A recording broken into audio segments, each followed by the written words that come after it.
This is really chocolate in here. Here at Pazell's Confections, their business is making people smile. That one's really, really juicy.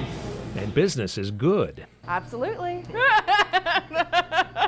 I mean, who doesn't like chocolate?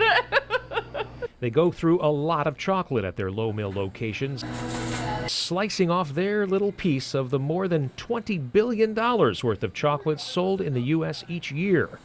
But chocolate is in a bitter battle for its very existence.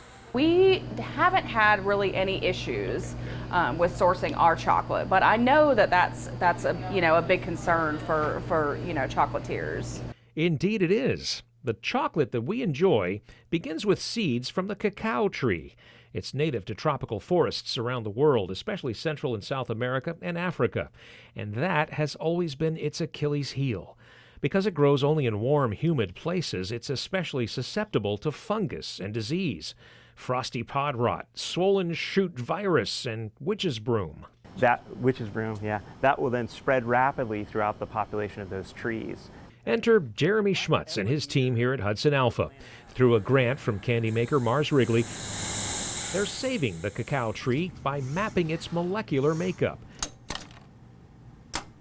They've created an improved reference genome for cacao.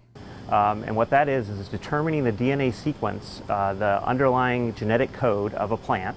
Not all superheroes wear capes. Some stare at terabytes worth of data, making sense of these millions of clusters of letters.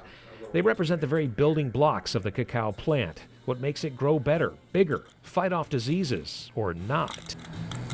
Using these roadmaps, breeders can identify parts of the genome they'd like to see carried over into future generations of plants. Here's a bunch of trees that are susceptible to this pathogen, or here's a bunch of trees that have a really great agronomic trait or need less fertilizer to produce more cacao.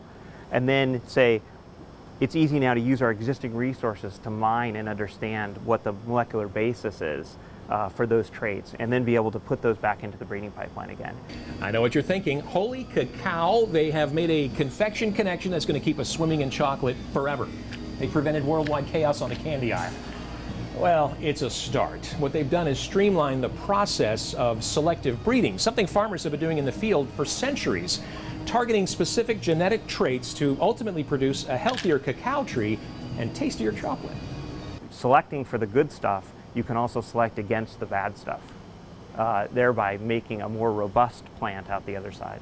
And that's something scientists say we have lost in domesticated crop plants. Over time, farmers selected for a specific trait, perhaps at the expense of natural disease resistance. The hope is to bring back plants that need fewer pesticides, fertilizer, even water. But for all our best efforts, Mother Nature has a nasty habit of mutating diseases that will show up in another form and strike again. That it's like you don't just win and you're done.